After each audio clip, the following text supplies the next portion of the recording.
कक्षा 10 की मैथ में हम लोग आगे स्टार्ट करने जा रहे हैं इकाई 3। कौन सी इकाई? इकाई 3, ठीक है, यूनिट 3। यूनिट का नाम है दो चर वाले रैखिक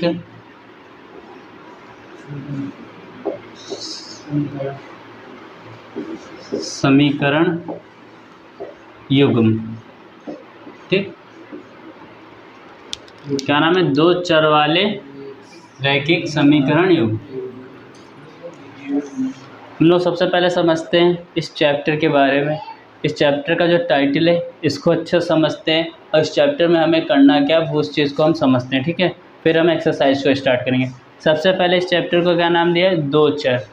दो चर मतलब चर क्या होता है? चर हमने बताया ना, एक्स या वाई जिसका मान बदल जाता है, ठीक है, वो चर होते हैं। अचर क्या होते हैं? जिनका मान फिक्स रहता है, जैसे 1 2 3, ठीक है, ये हमारे क्या होते हैं? अचर होते हैं। तो दो चर वाले एक्स वाई जेड कुछ भी हो सकते हैं, किन्हीं दो चर का प्रयोग हुआ होगा। दूसरा क्या है? रैखिक। रैखिक का मतलब क्या होता है? बहुपद में पढ़ाया था। रैखिक मतलब होता है उसकी घात कितनी होगी? एक। घात क्या हो? एक हो, ठीक है, उस समीकरण की घात कितनी होगी? एक होगी। युग्म मतलब होता है जोड़ा।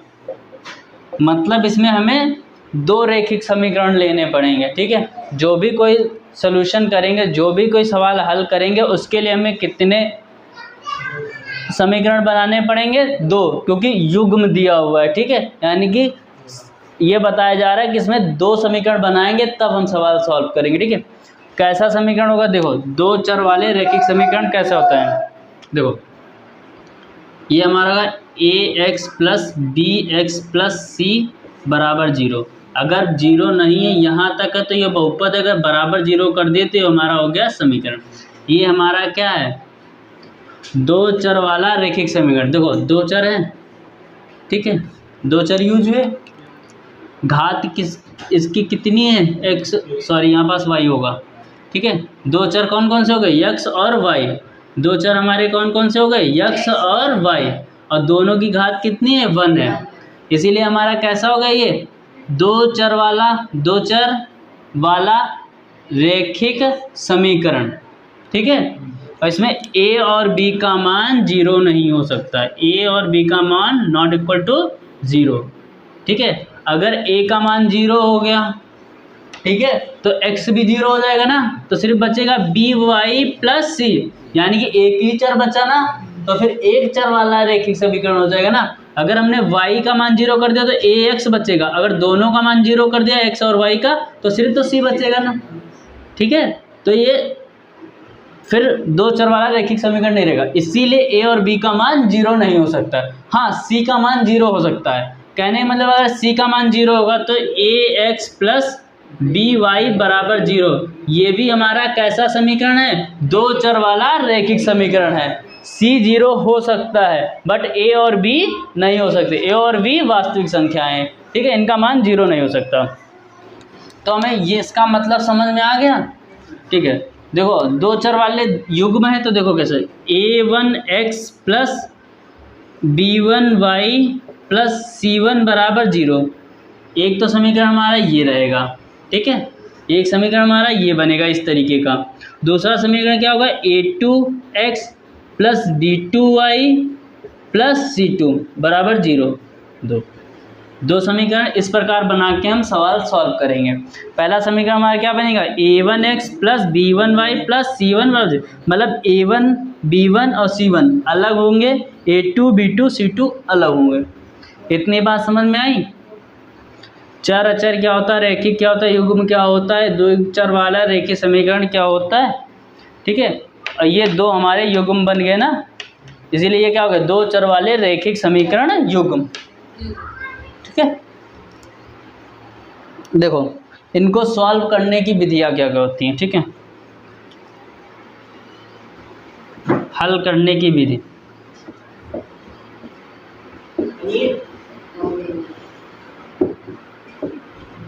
देखो इनको हल करने के तरीके क्या हैं। ये जो द्विघात समीकरण रेखिक समीकरण का युग्म आएगा, इसको हल करने के तरीके क्या हैं उनकी हम बात करते हैं। देखो दो तरीकों का प्रयोग करके हम एक्सरसाइज में दो विधियां प्रयोग करेंगे, ठीक है। एक हमारी होगी बीजगणिती, एक क्या होगा बीजगणिती, ठीक है, बीजगणिती। दूसरा ग्राफी मेथड, ठीक है। एक क्या होगा बीजगणिती, दूसरा होगा ग्राफी। बीजगणिती में कई विधियां आती हैं, वो हम एक्सरसाइज जब पढ़ते जाएंगे बताते जाएंगे, ठीक है। एक तरीका क्या यूज़ करेंगे बीजगणिती मेथड, ठीक है। बीजगणित का प्रयोग करके हम सॉल्व करेंगे तो इनका मान आ जाएगा, मान क्या है एक्स और वाई के मान, ठीक है। बीजगणित का प्रयोग करेंगे तो आ जाएगा ग्राफी मेथड। ग्राफी का मेथड का मतलब क्या है, देखो जैसे ये होता है हमारा ग्राफ, ये ग्राफ वाला पेज होता है, इस पर हम ग्राफ खींचेंगे और वहाँ से हम मान निकालेंगे, ठीक है। वो भी हम सीखेंगे कैसे इस ग्राफ का प्रयोग करेंगे, ग्राफ कैसे खींचते हैं, ठीक है, और कैसे मान निकालते हैं। तो ये ग्राफ का प्रयोग किया जाएगा, ठीक है। ये होता है ग्राफी मेथड। ये इस तरीके से जो होता है वो बीजगणितीय मेथड होता है। इतना हो गया। और एक बात समझ लेना, दो चर वाला रैखिक समीकरण जो होता है, ठीक है, वो एक सीधी रेखा में होता है, ठीक है। यानी कि इसका जो भी ग्राफ खींचेगा वो सरल रेखा में खींचेगा। जैसे हमने ये बनाया तो ये इस तरीके से एक ये सरल रेखा हमने खींच दी, ठीक है।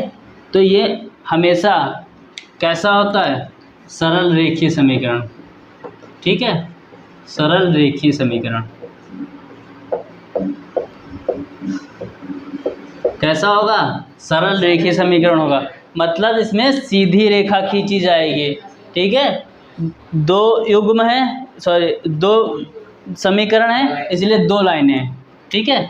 तो देखो दो लाइनें कैसे कैसे खींची जा सकती, एक तो ऐसे खींचती है, ठीक है, एक संपाती होती है, एक प्रतिच्छेदित करती है, देखो एक दूसरे को काट रही ना, एक तो इस तरीके से बन सकता है। दूसरा ये होगा संपाती वाला, मतलब एक ही पे दोनों रेखाएं, एक चली फिर उसी के ऊपर दूसरी भी आ गई, एक होगी ये समांतर वाली। तो तीन कंडीशन बन सकती हैं, ठीक है। दो समीकरण तो दो रेखाएं, तीन होंगे तो तीन रेखाएं खींचेंगे, चार है तो चार खींचेंगे, ठीक है। लेकिन अगर दो चर वाला रैखिक समीकरण है तो ग्राफ कैसा बनेगा सरल रेखी में बनेगा। सरल रेखी ऐसा होता है, एक ऐसे कर्व वाला भी बनता है, ठीक है, तो वो इसमें नहीं बनेगा, वो दूसरे समीकरण में बनता है। दो चर वाला अगर रैखिक समीकरण है तो कैसा बनेगा सरल रेखी बनेगा। ये इसका हो गया थोड़ा सा इंट्रो, ठीक है, इस चैप्टर का परिचय। हमें क्या इसका मतलब समझ में आ गया, दो चर वाला रेखीय समीकरण क्या होता है वो समझ में आ गया, ग्राफ कैसा होता है सरल रेखी होता है, हमको सॉल्व कैसे करेंगे तो बीजगणितीय मेथड द्वारा या ग्राफी मेथड द्वारा। तो सवाल में कहेगा बीजगणितीय और ग्राफी, जिससे कहेगा उससे हम मान निकालेंगे, दोनों से कहेगा तो दोनों विधियाँ लगाएंगे, ठीक है। बीजगणितीय के अंदर कई विधियाँ आती हैं, वो भी हम प्रयोग करेंगे, देखेंगे कैसे होता है। तो ये बेसिक इंट्रो हो गया, नोट कर लो।